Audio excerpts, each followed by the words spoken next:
Well, hello everybody. This is Grumpy Dave's Garage. This is the non-boring episode. We're getting motivated. I will say by the first of next week we will have a heater in here, and a door seal, so I can shut this thing. And no matter how cold it is out there, I can work in my shirt sleeves in here, and I can get back working 5 or 6 hours instead of an hour and a half before the cold takes my shoulder out.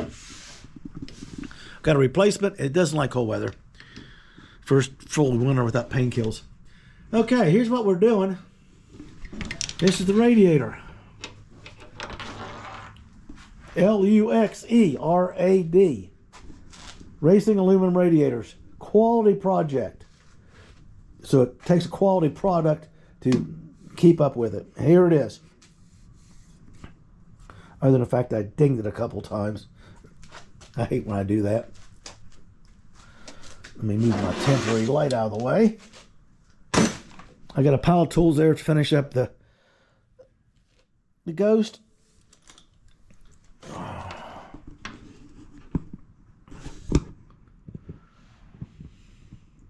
Like that.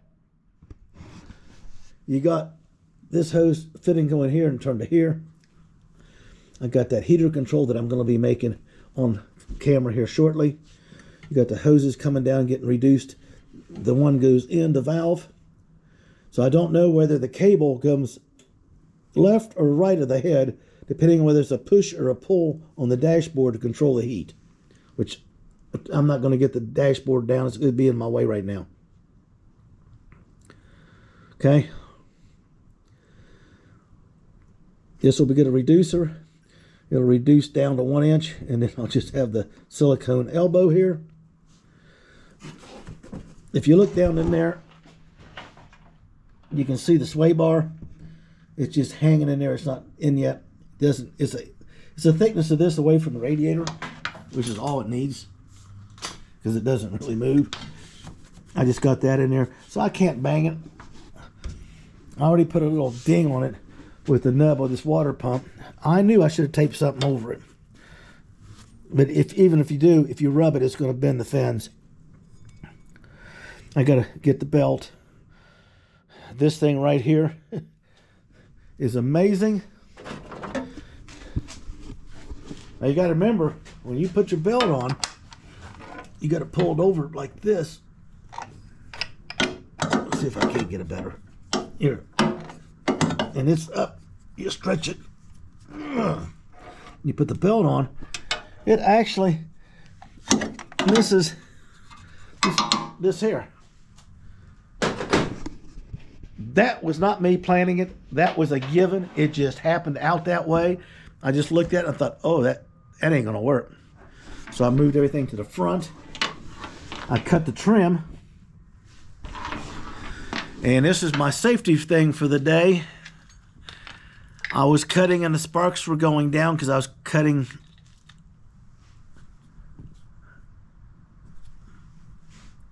Yeah. It's a new wheel. I heard the grinder make a funny sound. I just immediately let go of it and shut it off. And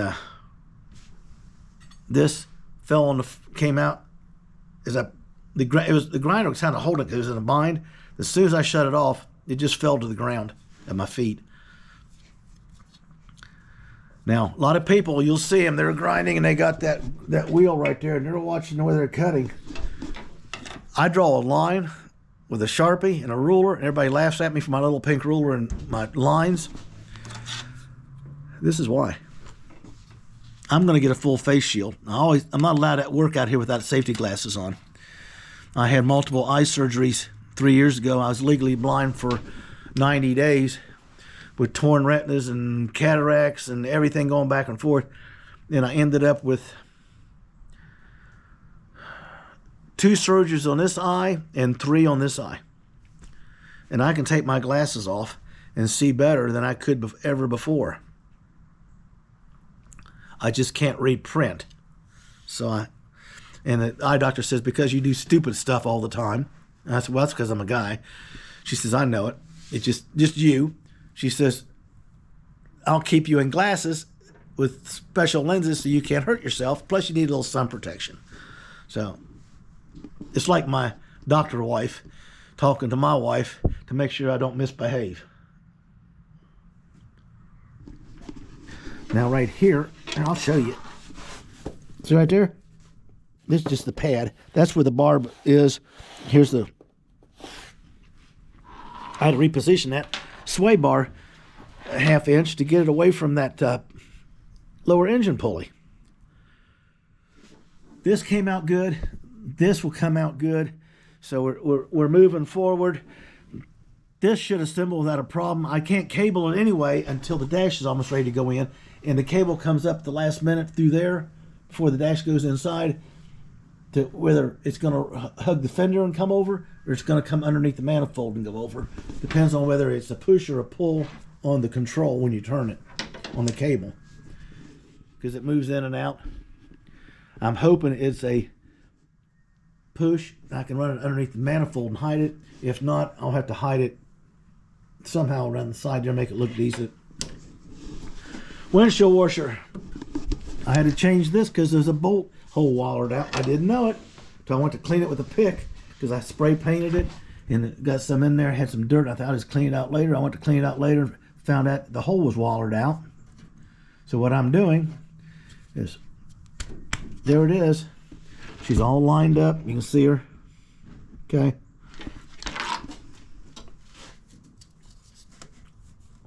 Now, a buddy of mine did his. He's got his up here in front of his valve cover, like over here. Mine is just down a little bit. So basically, there shouldn't be another wheel needed because there's no deflection, because from here to here and from here to here, the only distance from the center of these two is 5/8 of an inch. It's not like it's 3 or 4 inches where it might start that deflection and stuff. You got to put a wheel in there. So I should be tight and right on that. Easy to hook up, easy to hook up. Got a little place right here I can put my strap for my wiring. There's always something going on, people. Now here, because that went there, I couldn't put the windshield washer on because this is supposed to be up higher. This is the original one. I got two of them. I got the one out of my car up there. This is out of the parts car. This was going to get altered and sit right down in here. It can't go in until I get the throttle cable on to come up to the throttle body, which has to be on first. And then this will be ready to be, I'll have it ready to bolt on. The power comes into the motor, and the line goes back under here, underneath the dash, for the two squirter nozzles. So one day when I'm bored, I'll get this thing cut, trimmed, and prepped to go in here and get it primered a couple times in paint.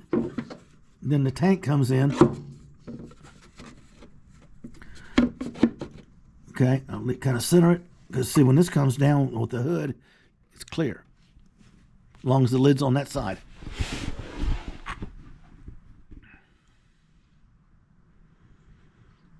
What can you say about that? Something else worked out.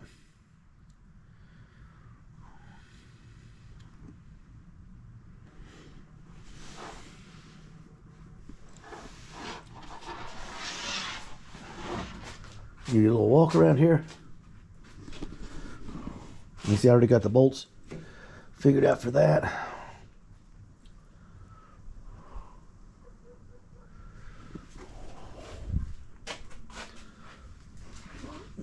Then basically what happens, this is the pressure drops in your brake system. The red light will go on the dashboard, tell you you're about to crash. Is your insurance and life insurance caught up? Here's the wiring for the brake light, pressure switch.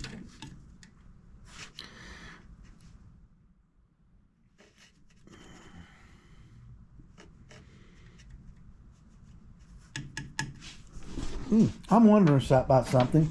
I'm always thinking, people. I'm sorry about that. It's just in my nature. Trying to get 3 or 4 steps ahead constantly to find stuff that I have to stop and redo, because it won't. Later on, you hit it, and all of a sudden you're dead in the water. You got to start tearing stuff apart. What did I do with it? And there's that. There's that. And it's too high.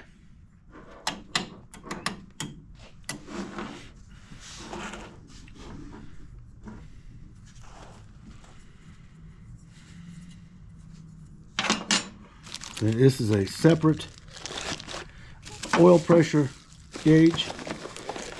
Normally when I'm building, especially an in-depth build, I put a gauge under the hood for the oil, because you're running an engine. At the engine temperature, you're going to know. The oil, you don't want to throw a rod. You know what I'm saying? Burn up a bearing.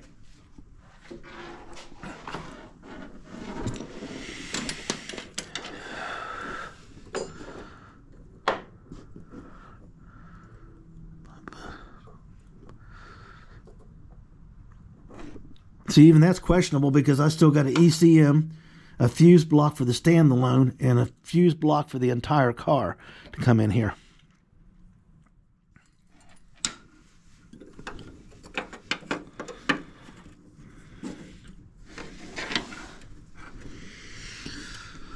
Oh, there's an idea. I could drill and tap that right there real quick. I don't know how it's going to do with that kind of heat, though. Oh, well. I'll think of something. If nothing else, I'll hook it up as a temporary until the hood gets on the car. I'll just take it over there and vice grip it on the hood hinge. So I have an oil pressure gauge while we're doing this, the break-ins on the engine. And I'll just fix it so I can take it off. It's mainly what it's for. This is trash. Try to find something similar to it for that. The radiator's all done. The sway bar's going in tomorrow.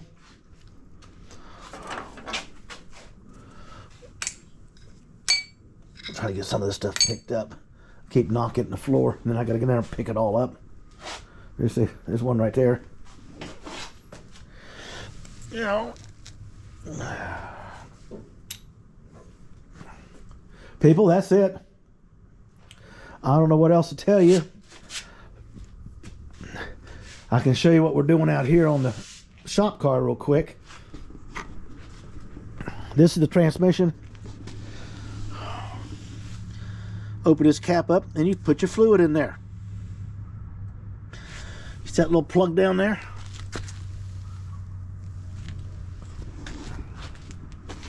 You're not going to believe this. There's no dipstick. You pour fluid in that cap until you take this plug out and it runs out. When it starts running out that hole and stops running out, you put the cap back on it and put the plug back in it, put the cap back on it, and it's properly filled. You let it run a little bit to make sure there's no air pockets or anything, and you double check it by taking this out to make sure fluid's right there, or if not, you add a little bit till it runs out. You put the plug in and you're done. Oh well. I hung all this. My grandson came out and he worked on it with me. I use Detroit Axle for a lot of stuff. They're price fair. The quality is over the top. I've ordered calipers before, and what do I get? I get a caliper.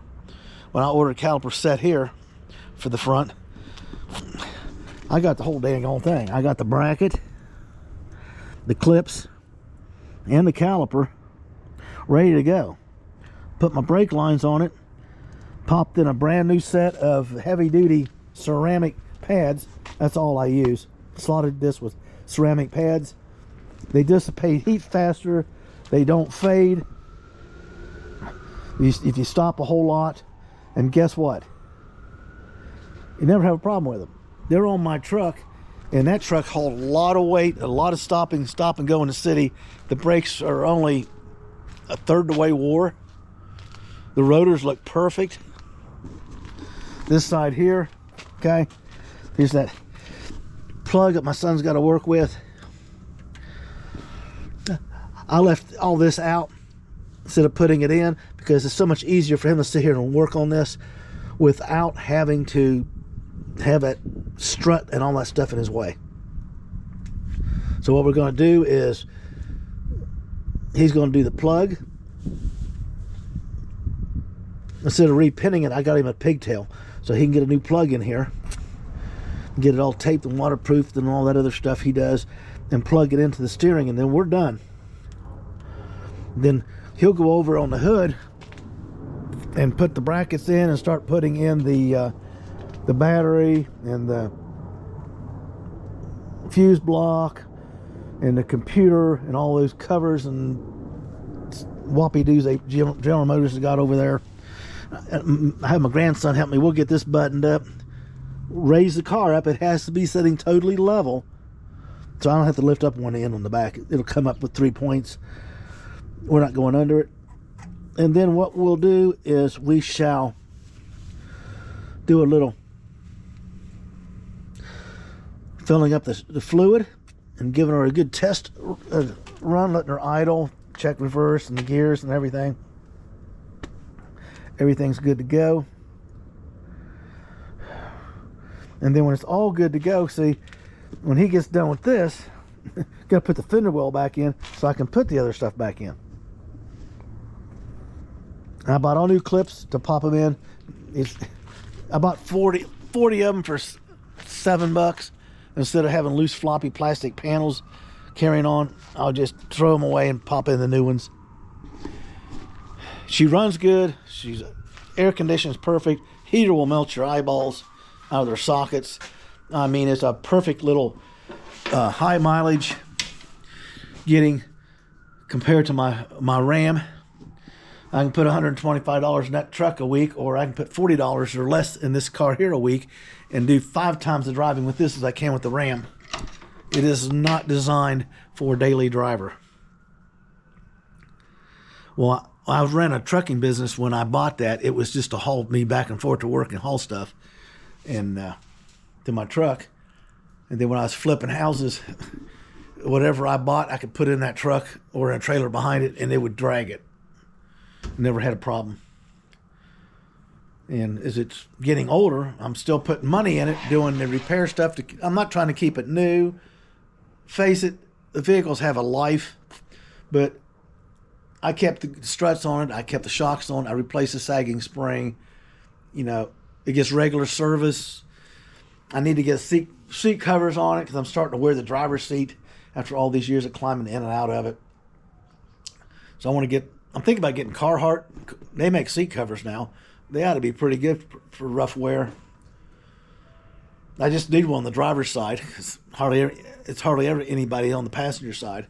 That way I can just take it off and wash it, throw it back on if I do get it dirty. So that's kind of what things are going for. We are concentrating on